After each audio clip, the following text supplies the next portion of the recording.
Hello Guardians, it is Ebontis here, and I wanted to show you guys where the Ascendant challenge is located for the week and what you have to do for it. There's a fair amount of platforming involved, and there are a lot of places you can get lost as well, which is kind of fun. It's a really cool looking area, but to kill the bosses, definitely need some mobility involved just to kind of stay moving, not to get pinched in some tough spots. So where we're going to be going is from the landing zone. By the way, she's moved. Now she's in Ray Sylvia, and that's where we're going. So from the Devilian Mist up to Ray Sylvia, basically towards where you would be trading in your Barian bows, but not quite all the way down in there. So jump on your Sparrow, and we've got a bit of a drive. Again, I wanted to shout out everybody who absolutely just exploded my subscriber count this weekend. Thank you guys. Apparently the Whisper of the Worm guide was well received, to say the least. I haven't had a video do that except one other time, and thank you guys all for subscribing, joining just my channel, and supporting me through all of this. So thank you very much. Again, still got to give a whole lot of love out to that one. I feel like I cannot give enough right now because the explosion of subscribers over the weekend, it is crazy. So as you're driving through here, keep going across the bridge. You're going to turn left if you can. If you die, just jump off the edge. You can get your Sparrow back once it's actually able to be spawned. Mine exploded, which is perfect. Wait for it. And we're up. Okay. So, we're going to go ahead and drive around here. Back through here. I don't even know if I can drive up there. Maybe up the sides? Hey, what do you know? Ramps work. This is for easy access on the left and right. Drive through to the statue. Around the statue, keep going, and you'll know you're going to the right place when you see the Harbinger's Seclude. Come on through, keep driving. If you get tagged on your Sparrow, it may explode because Sparrows have approximately 1 health, so be careful about that. Once you get to here, again, best bet, try and be speedy and also elusive if you have any dodges left. Drive on up straight through the middle, and we're going all the way to the back. If I can actually land this. Nice. Alright, couple goblins to kill. Be good if I actually killed the one that I started with. There we go. Kind of a few ads here. There we go. So, you're back here. Normally, if you're looking for the Barian bows, you're... Yo, calm down, sir. Sit down. Thanks. The other dude's like, I'm not pissing him off. So normally the Barian bows would be back down that direction, but you have this tree. You want to keep going towards the light. Not in that sense, but other ways. And you'll notice, as you guys have seen, obviously the takenness is coming out of the ground and the sky and everything. But we're actually going to be going up on there. So once you get to this statue, if you guys need to see where I am on the map, I am basically off of it. So here and beyond, to infinity and beyond, for you Toy Story viewers. So go ahead and grab your tincture. If you need to buy one, you're pretty close. Just do a quick U-turn, kill a few guys, and you're right here. Go ahead and grab the tincture of Queen's Foil. Now, you do have 30 minutes, and it's a long way back to where you have to fight stuff, so I would be cautious on this one. So, we're going up to the portal up there. Best way I found is this big one first. Over to this taken egg, if you can get it to catch. If you can't, and you fall, well, try again. It's not so bad when you're outside. The respawn isn't quite as far. It does seem to be a little meaner when you die multiple times. It seems to keep you really far away. You have half an hour and you can probably do this thing in like 10 minutes, but just saying. So try and get as much elevation as you can up here. If you can get it to actually clamber up, you're decent. Literally straight through the statue is another one. So try and get some elevation, land on it. And make sure you're standing on it, and we're just going to jump straight in. So here we go. Now when you come through, you might have a little forward momentum. Make sure you don't go falling off. And we're going to follow the little glowing ball that is Toland's spirit. And he's gone. So, there's a whole lot of places if you look around. When you see the lightning flash, there's a lot of things to look around. I have not found the lore pieces, which I'm sure are somewhere around here. But right now, haven't seen him yet. Now this little guy down here, I want to see if I don't die and actually get to it. If I can actually, you know, tick that one. Because typically that's going to be Toland. He'll have something to say. Yeah, he is a slightly down below. So you're going to work towards the center. As long as you don't shoot anything, you really don't have to tick any enemies off quite yet. Just watch your jumps. It is very dark in these rooms, as you can tell. And if you find a rotating rock, just check and be aware that it actually moves. Sometimes they do. But before I go too far, that is probably where Toland's going to be. I've seen him down there. I've seen him kind of down off to the side. His light makes things easy to see, but outside of that, you can't see crap in here. So, go ahead and jump on up. Try not to aggravate too much. So stay on this outer rim of platforms and staircases. And you're going to want to remember these. These platforms here that have what look almost like a coffin, basically, covered in a big towel. You're going to use those. So when the enemies are spawning and you've got to kill the knights, what's going to happen is you're going to want someplace to run. And those are good places to go. Well, I'm going to jump down, see if I can, if this is Toland. Oryx would look on all of this and laugh. He would laugh so deep and true. Apparently that's all he's got to say. Hopefully I can get back up from here. I don't actually know. I find some of these jumps questionable. There you go, pull back a little bit. Now that doesn't mean he's always going to be here. I've seen him on a completely different side of the map. So just look out. He seems to be maybe lower down on some of these platforms. But these areas go really far back. Like if I go jumping on those platforms, I could be jumping for like a couple minutes back that direction. So keep in mind you can be lost. I've looked in a lot of places. I haven't found the lore, but I'm sure someone will. As soon as you start shooting the enemies, this whole encounter starts. You've got 4 wizards in the middle. You've got 3 big knights. You've got Garuk. I'm probably butchering these pronunciations. Garak, Dakur, and Merak. So those are the 3 knights. And then you've got 4 wizards, some other little guys that are going to spawn. My advice, if you're going to take anything off first, for one, brand new sniper, gotta shout it out. I did get the whole, like, Masterwork Tier 10 drop, where it's, like, set and fixed rolls. Snapshot sights, box breathing, steady rounds, and handling. I'm going to go ahead and take it, as it's also a very high drop for me. But, box breathing, there it is. Pick these guys off. Work on those wizards pretty quick. You're going to have a lot of enemies coming, so any powerful grenade will help. These enemies are about 550, so just be aware they're going to hurt. Something to monitor these ads for a little bit here. You got to duck a little bit, that's fine. And then when you're ready, start working the wizards down. They take some damage, by the way, so 550. This area is absolutely no joke. Don't think it's just going to be a cakewalk in here. I highly, highly recommend being as highlight level as possible. Even if it's not like optimal weapons, you're going to get a gun that's going to serve you very well, aka a sword. The good old Hive Sword of Beastality. Beast. I'm not even going to finish that phrase, sorry. Hive Sword of Beastness. But yeah. Once you get a few of them killed, you can come on close, grab any ammo you got. Now, as soon as you pick up the sword, more ads are going to spawn. And you have to wail on these guys. First, one of them is going to chase you. As soon as that one dies, then 2 are going to chase you at the same time. That gets to be a bit dicey. And if you die, guess what? You go all the way outside of the whole jumping puzzle in the portal and have to climb all the way up again. So, caution is what I would advise on this. So, let's jump in. Now, this is where I'm saying you have the 3 sarcophaguses. There. Sarcophagus. Sorry. There, there, and there. I use those platforms because you can use the sarcophagus coffin as some cover. You can drop the sword and pick it back up, FYI.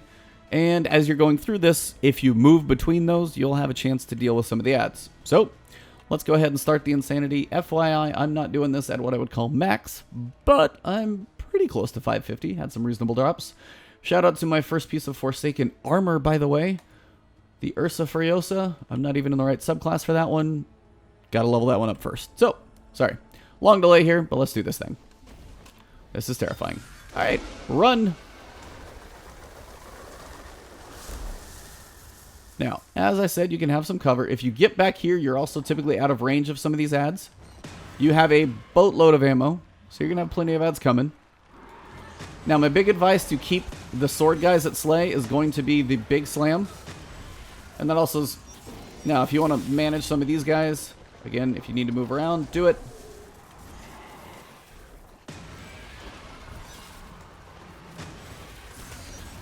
Try not to die.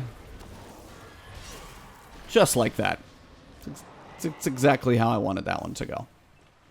Because you literally have to redo the whole thing. So, if you do die, heads up, wait a second, and then the portal appears. There's like a delay.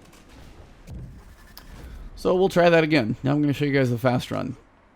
Just straight up the middle pipe. Without looking around, waiting too long, just always keep running. You can usually see a platform that's makeable in your view. And you truly have to do all of that again. All the wizards, all the little guys, pick up the sword. Nothing is set. So you got to do this all in one run. So heads up. No cakewalk. Round 2.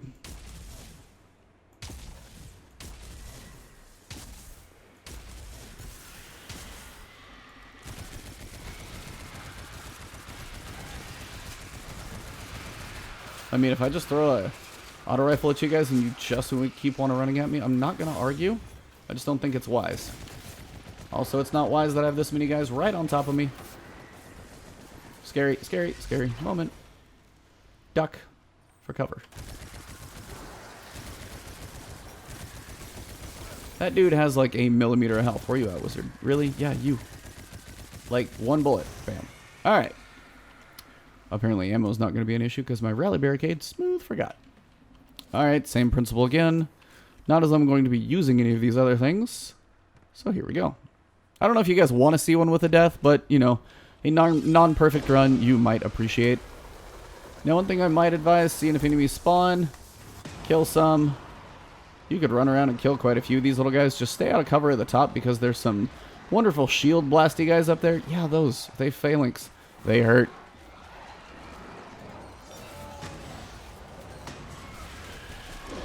Now again, if you get anything like that sitting over there, gold eye of fun. Now if you want to worry about ads, use that. That'll clear out some ads. Then when sword guy comes up here, you can deal with him alone.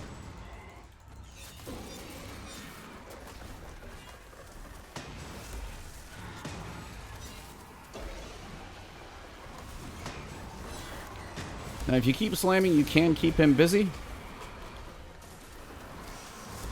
Now, if you kill him, then just remember, you can kill all this stuff pretty easy, too. Just duck. Use this thing as cover. Alright, we're safe. Now the other two are here, so heads up, time to run. And stay somewhat low so you don't get blasted off by the phalanx. They suck. So, my advice, run to a new one, drop the shield for a second, pick up a sniper, pop some of these guys in the head that you can kill quickly. And if you see these guys and you're not quite ready, run again. I mean, it's really up to you how you do this. I just like killing most of the ads so it doesn't get to be quite as insane. And I'd rather have the fight on my terms and not a sniper's terms. Excuse you. There we go. Now, most of the ads are down. This dude across the way should be toast. Alright, so now, depending on how much I have to deal with both of them together. Now, if there's a point where more ads spawn, like they just did, and you feel like you're going to get overrun, because hitting both at the same time can get difficult if one hits you and the other one doesn't, I would move back and forth. Pick some of these guys off from range. Watch for the knights to walk up on your platforms. Get some snipes on. Kind of digging this new sniper rifle. And I'm sure they're going to be coming up soon. Now, as that's about to get dicey, time to run.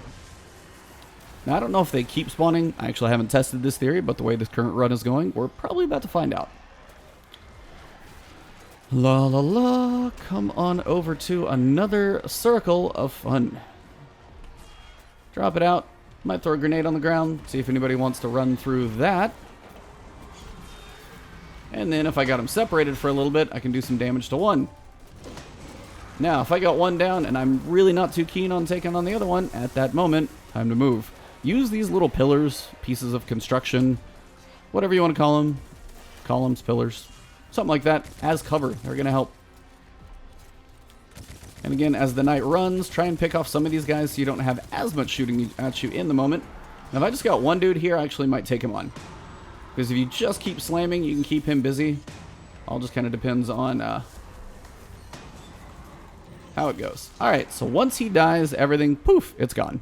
So, I do have a engram to pick up there. I'm not sure if it's a good one, but if you'll also notice, there are giant flying rocks now. Be aware, you can get decked by something the size of your house. Alright, Toland will guide you. Follow him. And there's the exit portal. Here we go. Heads up again. Giant flying rocks. Yeah. They're a bit of a problem. If you played the Corrupted Strike, you know what I'm talking about. But they are kind of awesome in a cool way. Now, here's the point again. I'm running with the sword. You don't specifically have to. You might have some stuff go across your head. But if you have something with range, again, I would advise a sniper rifle on this mission for this exact purpose. Excuse me, sir. Time for you to get shot. Nope, apparently not you. Sword apparently doesn't disappear, and I'm actually surprised it doesn't. I kind of figured it would, because it usually does on stuff like this. But if it's not going to, I'm definitely not going to argue. I'm loving this thing. It definitely has its own unique sound, that's for sure. Apparently my sword's going to run away from me. Not cool. Wait for the rocks. Traffic coming through. Stay kind of low over here. You can go at this both directions. Again, you can go at... I probably almost smashed myself off a wall there. Those sounds are awesome. Now, that's a sniper. Well, it was. There we go. I do that because if you're running through the air trying to make a jump and dodge a giant rock, you really don't want shots coming at you. But this does seem to be most of it. Just work your way towards the portal. These jumps get to be interesting. Those statues you've seen in other ones seem to be a bit busted right now. So you got to make a little bit smaller, more accurate jumps. And they're a bit hairy. If you have any issues with platforming, I'm sorry in advance. This might make your palms sweat. Also, some of these platforms can disappear on you. So once you get to this point, start to move fast. And here we go. Apparently only a couple of them do that, or just apparently want to mess with your mind. But this will go ahead and finish it up. I don't really want the relic. I want my loot. So there we go. Ascendant challenge is done. Reverie Dawn gauntlets. Woo woo. And just for fun, I'm going to hold on to the sword because I still have some more ammo in it. Now, your portal might be a little hard to get to because this crystal is glowy. Now, when I was exploring this thing before, like kind of on my own, basically I made it to all of these corners over here. So it does seem that you may not always go the same direction when you run through here. So be aware of that. And if you fall down, no big deal. Seems easier to jump on the little pointy one. Jump up on here. And then you're going to leave. But there are multiple paths in this place. And I've kind of went out and explored these all on my own before this giant glowing crystal was here. Literally last time I did this before I recorded the video, it sent me to a completely different corner. But it looks awesome in here. These are so much fun and very cool. And apparently the Shattered Throne, whatever, the new dungeon, which is kind of like a mini raid I hear, is out there. So for those who are high enough light level, I think it's at recommended 590, which is just insane. I'm not going to be touching that one for a little while. But when I do, I will show you guys that. But thank you for tuning in. If you did enjoy the video, sorry for the long commentary, but what are you going to do? Just having some fun with this one. But thank you guys very much for tuning in. Leave a like below if you did enjoy it. Comment, say, hey, what's up? Got a question? Got a comment? You can follow me on Twitch and Twitter, but right here on YouTube, make sure you hit that subscribe button if you did enjoy the content. I will keep more coming your way. Hit that alert bell as also, because that will actually keep me in your feed. And other than that, thank you guys very much. I will see you soon. I hope this was helpful, and good luck out there. Shattered Throne looks like it's going to be crazy, so whenever I get high enough, I'll do that. See you later.